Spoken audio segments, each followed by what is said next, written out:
Welcome students. आज हम व्याकरण का पाठ पढ़ेंगे।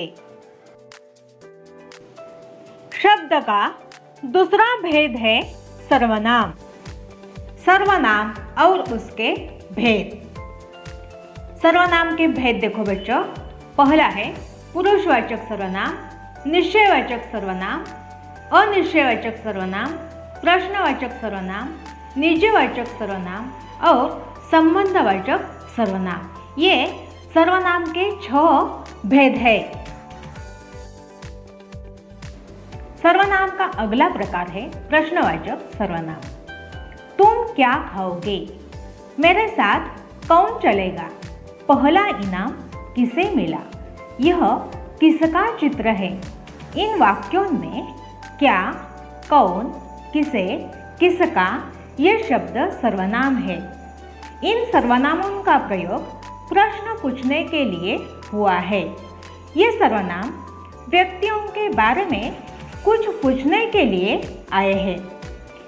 इनमें से प्रत्येक सर्वनाम किसी न किसी व्यक्ति के नाम के स्थान पर आया है।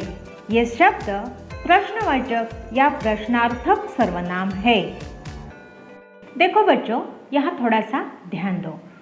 तुम क्या खाओगे? क्या यह जो है ये प्रश्नवाचक सर्वनाम है, यह हमें मालूम हो चुका है। अब मैं कहूँगी मैं आम खाऊंगी। आम यह क्या का उत्तर मिल गया। आम जो है यह क्या है? ये संज्ञा है और इस संज्ञा के स्थान पर क्या यह शब्द आया है, यह सर्वनाम आया है।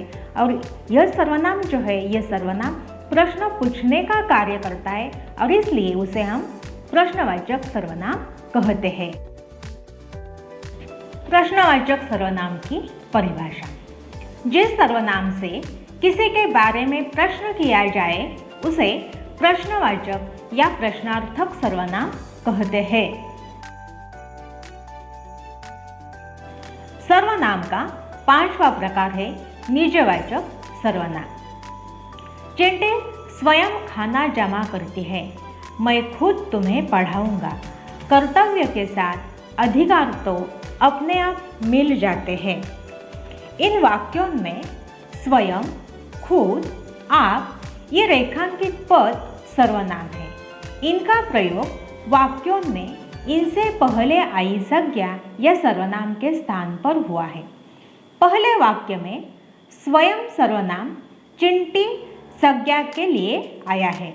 दूसरे वाक्य में खुद सर्वनाम का प्रयोग मैं सर्वनाम के लिए हुआ है और तीसरे वाक्य में अधिकार संज्ञा के लिए आप सर्वनाम का प्रयोग हुआ है। ये सर्वनाम संबंधित संज्ञा या सर्वनाम के साथ निजत्व प्रकट करते हैं, इसलिए ये सभी निजवाचक सर्वनाम है। निजवाचक सर्वनाम की परिभाषा देखो। निजवाचक सर्वनाम वाक्य में पहले आई हुई संज्ञा या सर्वनाम के निजत्व का बोध कराने वाले सर्वनाम को निजवाचक सर्वनाम कहते हैं। सर्वनाम का 6ठा प्रकार है संबंधवाचक सर्वनाम। वाक्य देखो बच्चों। जो मेहनत करेगा उसकी पूजा होगी। जो सच्चा मित्र है वह मदद करेगा। जैसा करोगे वैसा भरोगे। जो मन लगाकर पढ़ेगा वह अवश्य उत्तीर्ण होगा। या रेखांकित शब्दों पर ध्यान दो। जो, उसकी, जो, वह, जैसा, वैसा, जो, वह, ये सभी सर्वनाम है। प्रत्येक वाक्य में ऐसे 2-2 सर्वनामों की जोड़ी है। प्रत्येक जोड़ी के सर्वनामों द्वारा एक दूसरे से संबंध प्रकट होता है, इसलिए ये संबंधवाचक सर्वनाम है। अब हम संबंधवाचक सर्वनाम की परिभाषा देखेंगे। वाक्य में आए हुए 2 सर्वनाम जो एक दूसरे से संबंध रखते हो उन्हें संबंधवाचक सर्वनाम कहते हैं। इस तरह आज हमने सर्वनाम और उसके भेदों का अध्ययन किया है।